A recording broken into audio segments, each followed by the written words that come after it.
নমস্কার বন্ধুরা, কেমন আছেন সবাই? পাপিয়াস কিউলিনারি আর্টে সবাইকে স্বাগতম। আজকে আমি একটা ভাজা দেখাবো আপনাদেরকে। দেখেই বুঝতে পারছেন নিশ্চয় আমি কি ভাজবো। কাঁকরোল ভাজবো। আসলে কাঁকরোল তো অনেকের কাছেই খুবই ভালো লাগে, আবার অনেকের কাছেই ভালো লাগে না।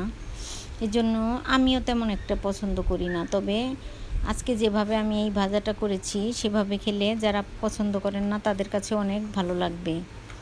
আমি আজকে ভাজবো মশলাদার কাঁকরোল ভাজি। এজন্য আমি কাঁকরোলগুলোকে ধুয়ে নিয়েছি, আর এর গায়ে যে কাটা কাটা থাকে সেগুলোকে একটু ছিলে নিলাম। এরপর আমি পাতলা পাতলা করে কেটে নিব। আমি খুব পাতলা করব না, খুব মোটাও করব না।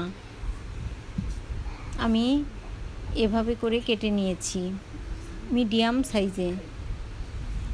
এবার এগুলোকে আমি মাখিয়ে রেখে দিব, মশলা দিয়ে মাখিয়ে রেখে দিব। আসলে কাঁকরোলের তো খুব একটা টেস্ট নেই, এজন্য এটা একটু মশলা দিয়ে ভাজাভুজি করলে খেতে ভালোই লাগে। এবার আমি দিয়ে দিলাম হলুদ গুঁড়ো, মরিচ গুঁড়ো, ধনিয়ার গুঁড়ো আর জিরের গুঁড়ো। আমি একটু বেশি বেশি মশলা দিলাম, আর দিয়ে দিব স্বাদ মতো লবণ। লবণটা দিয়ে আমি সব মশলা দিয়ে কাঁকরোলগুলোকে খুব সুন্দর করে মেখে রেখে দিব 10-15 মিনিটের জন্য। তাহলে এর মশলাগুলো কাঁকরোলের ভিতরে খুব সুন্দর মতো ঢুকে যাবে, আর খেতেও দারুণ লাগবে।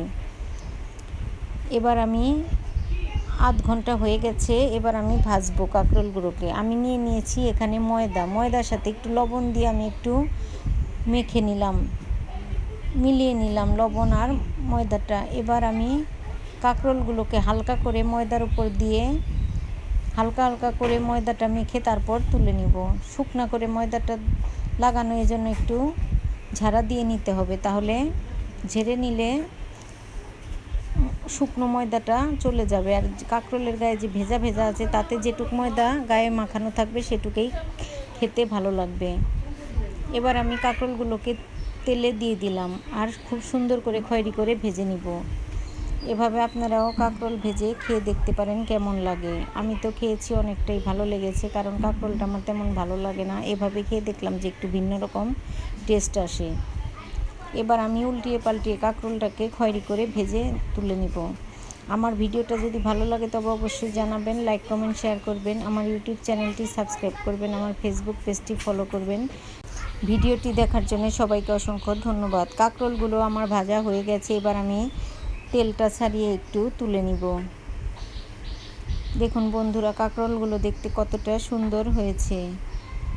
এবার আমি তেল থেকে সবগুলো কাঁকরোল ভাজি তুলে নিচ্ছি। এবার গরম গরম পরিবেশন করার পালা।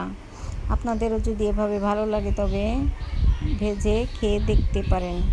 সবাই খুব ভালো থাকবেন, সুস্থ থাকবেন।